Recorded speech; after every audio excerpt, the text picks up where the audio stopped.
अब एपिसोड 6 यानी कि फाइनल एपिसोड की शुरुआत माया के पास्ट को दिखाते हुए होती है। जब उसको महाकाल ने धोखा दे दिया था, उसको कमजोर कर दिया था, वो वापस अपने स्थल पर आती है। लेकिन हमसी, चंद्री और शंखनी नाम की जो यक्षिनी होती है, उनका रास्ता रोक देती है। माया अब लॉर्ड कुबेर से रिक्वेस्ट करती है कि वो उसको अंदर आने दे, लेकिन कुबेर का ये कहना था कि उसने अलकापुरी के नियमों का उल्लंघन किया है, उनको तोड़ा है, वो सबसे बेस्ट है। लेकिन अगर उन्होंने उसको माफ कर दिया तो ये बाकी सबके साथ में अन्याय होगा। यानी कि ज्वाला के साथ में वो माया को कर्ज करते हैं कि जिस इंसानी रूप में आकर उसने ये सब किया, उसको धरती लोक पर उसी इंसानी रूप में रहना पड़ेगा। लेकिन रिक्वेस्ट करने पर कुबेर ये बोलते हैं कि अगर माया को प्रायश्चित ही करना है तो 100 मर्दों के साथ संभोग करना होगा और उन्हें मारना होगा, और 100वां मर्द शुद्ध ब्रह्मचारी और उसे मौत का खौफ नहीं होना चाहिए, तभी वो अलकापुरी में वापस आ सकती है। जिसके चलते ही आज तक माया ये सब करती आ रही थी और वो अंदर से पूरी तरह टूटी हुई थी। खैर, अब प्रेजेंट टाइम में कृष्णा बहुत दुखी था, उसका मन नहीं लग रहा था। वो दारू पीता है और घर आता है जहाँ पर वो भद्रा के स्टैचू को जोड़ने लगता है, तो वो अपने आप ही जुड़ जाता है। जैसा कि मैंने कहा था कि ये मायावी था। अब भद्रा अपने असली रूप में आता है जो कि माया के बारे में पूछता है, तो कृष्णा बताता है कि महाकाल उसको ले गया। अब फाइनली भद्रा रिवील करता है कि जो काम माया अब तक करती आ रही थी, उसके घर वालों को खुश कर रही थी, वो इसलिए था क्योंकि माया को भी कृष्णा से सच्चा प्यार हो गया था। वो उसको नहीं मारती, लेकिन कृष्णा ने माया के साथ छोड़कर गलती करी है और उसे माया को बचाना होगा, नहीं तो महाकाल उसको मार डालेगा। और वो जानता है कि महाकाल गुप्त स्थल की तरफ ही गया होगा। महाकाल अब गुप्त स्थल पर पहुंच जाता है, जिसका पता चलता है उसको ज्वाला ने ही दिया था। आपको याद होगा कि जब ज्वाला इमोशनल होकर जंगल में माया से बात कर रही थी कि वो कभी भी गुप्त स्थल को नहीं ढूंढ पाएगी, तो माया ने इमोशनल होकर उसको बता दिया था कि वो कहां पर है, और ज्वाला ने फिर महाकाल को बता दिया। महाकाल अब गुप्त स्थल के बैरियर को तोड़ने के लिए माया को ही अंदर फेंक देता है, जिससे कि वो काफी हर्ट हो जाती है और अब वो अपना महायज्ञ शुरू करता है और भैरवा को ये कहता है कि यहाँ पर कोई भी नहीं आना चाहिए। अब वो बुरी तरह से माया को पीटता है और उसी की ही नस काटकर उसके खून से हवन कुंड की आग जलाता है। बेसिकली ये इनडायरेक्ट यज्ञ था, जिससे कि अलकापुरी का रास्ता भी उसको मिल जाता और वो 5 तत्व यज्ञ भी कर रहा था, जिससे कि उसको शक्ति मिलेगी अलकापुरी को खत्म करने की। बेसिकली वो यहाँ पर माया की शक्तियों को खींच रहा था क्योंकि यहाँ पर वही गार्जियन थी। लेकिन तब भद्रा कृष्णा को अपनी शक्तियों से गुप्त स्थल तक ले आता है। वो देखता है कि महाकाल वायु के घेरे को अपने कब्जे में ले रहा था, क्योंकि इससे ही अलकापुरी पे कब्जा होता है। वो कहता है कि उसको ज्वाला को लेकर आना पड़ेगा, क्योंकि वो दोनों इतने ताकतवर नहीं थे कि इसको रोक पाएंगे, सिर्फ यक्षिनियां ही कुछ कर सकती हैं। वो ज्वाला को लेने जाता है, लेकिन उसको बताकर कि अगर उसने अपने खून की बूंद की हवन कुंड में एक बूंद भी डाल दी तो यज्ञ वहीं पर रुक जाएगा। और वो ऐसा ही करता है और भैरवा से चाकू छीनकर अपना खून वहां पर डाल देता है, जिससे यज्ञ उसी समय के लिए रुक गया था। लेकिन महाकाल को इससे ज्यादा फर्क नहीं पड़ता। वो माया की पूरी जान निचोड़ने लगता है और अलकापुरी के द्वार सामने प्रकट हो जाता है, जिस पर महाकाल चढ़ने लगता है। लेकिन तभी वहां पर ज्वाला गेट के सामने खड़ी हो जाती है। असल में भद्रा ने ज्वाला को समझाया था कि उसने लावण्य रस माया से सुंदर बनने के लिए लिया था। लेकिन अगर माया ने ये बात कुबेर को बताई तो इसमें क्या गलत किया, क्योंकि कुबेर ने सही कहा था कि चाहे ज्वाला दिखने में कितनी सुंदर हो जाए, लेकिन उसका मन साफ नहीं है, और इसलिए कुबेर ने उसको श्राप दिया था। ज्वाला अपने स्वार्थ के चलते ये सब कर रही थी, लेकिन माया सबको बचाने के लिए ये सब कर रही थी। और ज्वाला इतनी मूर्ख है कि अगर महाकाल ने अलकापुरी को तबाह कर दिया तो वो भी उसकी दासी बन जाएगी,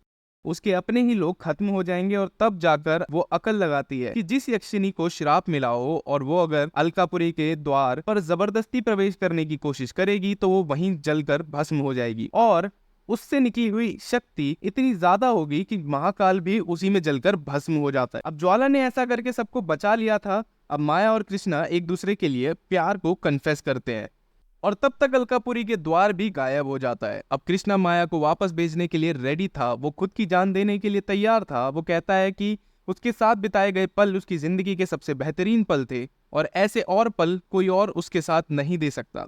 वो दोनों उसी पेड़ के पास इंटीमेट होते हैं जहां पर हम माया की आंखों को फिर से चमकता हुआ देखते हैं, जिसका मतलब या तो फाइनली आजाद हो गई या फिर ये श्राप उसको सही व्यक्ति से मिलवाने के लिए कुबेर ने उसको दिया था, जो कि कोई और नहीं बल्कि कृष्णा था।